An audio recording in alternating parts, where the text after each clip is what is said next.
Benahouda, la division entre l'Est et l'Ouest de l'Union européenne risque de se manifester cet après-midi. Les États baltes expriment une extrême défiance vis-à-vis de Berlin et Paris. La conversation téléphonique qui a duré 80 minutes samedi entre le président russe, son homologue français et le chancelier allemand, 48 heures après celle avec le président du Conseil italien, ne passe absolument pas auprès de l'Estonie, de la Lettonie et de la Lituanie. Vladimir Poutine a dit à ses trois interlocuteurs sa disposition à une reprise des exportations céréalières ukrainiennes et à un effort agricole russe vers les pays en développement, à condition qu'il soit mis fin à la mécanique des sanctions. Les États baltes, eux, ne veulent entendre ni la teneur de ces échanges, ni leurs éventuelles perspectives. La perception grandissante à Tallinn, à Riga et à Vilnius, c'est que ce triangle franco-italo-allemand œuvre en fait à ce que l'Ukraine finisse par concéder une partie de son territoire à l'envahisseur afin que cesse le conflit armé. À la mi-mai, avant ces derniers échanges donc de Berlin, Paris et Rome avec Moscou, la première ministre d'Estonie les a publiquement sommés de ne plus appeler le Kremlin, sinon d'après elle, le chef de l'État russe, qu'elle qualifie de criminel de guerre, ne saisira jamais son isolement. Olaf Scholz, Emmanuel Macron et Mario Draghi n'en ont aucunement tenu compte, ce qui leur vaut une attaque quasi frontale de la part du ministre letton de la Défense.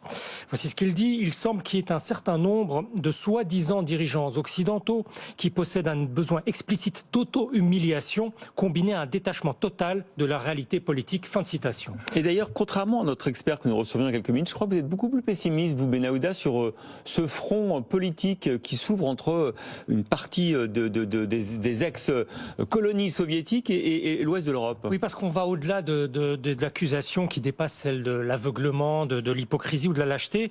On a vu le président de la Commission des Affaires étrangères du Parlement estonien qui a écrit espérer que les actions étranges de Macron et de Scholz ne sont pas motivées par la peur de perdre de l'influence dans une Europe démocratique, selon lui, dans laquelle l'Ukraine entrerait certainement avec une guerre victorieuse, mais aussi la Moldavie, la Géorgie et la Biélorussie qui seraient libérées de facto de l'occupation russe.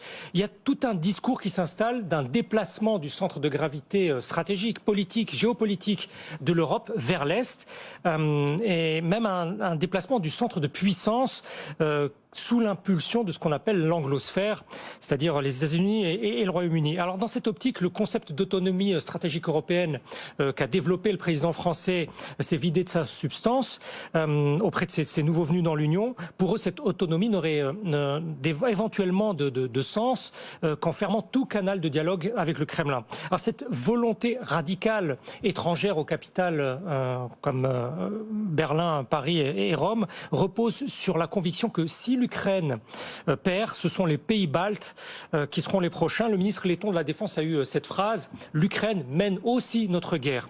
C'est aussi le sens que donnent des mobilisations populaires dans les pays baltes. En Lituanie, on a vu un appel aux dons de citoyens qui ont recueilli plus de 5 millions d'euros ce week-end pour offrir un drone militaire turc aux forces ukrainiennes, et cela avec l'appui du gouvernement, ce qui s'apparente aussi à une affirmation dans le vaste ensemble que forme l'Union européenne, divisée et dirigée, selon eux, par l'Ouest. L'initiateur de cette collecte de fonds à Vilnius, le fondateur d'un média en ligne, considère que la Lituanie a ainsi considérablement guéri d'un ancien complexe, celui d'un petit pays errant qui n'intéresse personne. Je cite: cette distance grandissante qui s'affirme face au fondateur de l'UE, elle n'échappe pas à l'Allemagne. Son vice-chancelier a eu ces mots hier: l'Union commence déjà à se désagréger et à se désagréger de nouveau. Ouais, c'est vrai que le ressentiment de ces anciens pays qui ont été occupés par les Russes et les Soviétiques est extrêmement fort, et parfois on le mesure mal et on le prend sans doute suffisamment pas en compte. Ce sont deux visions du monde qui s'opposent maintenant.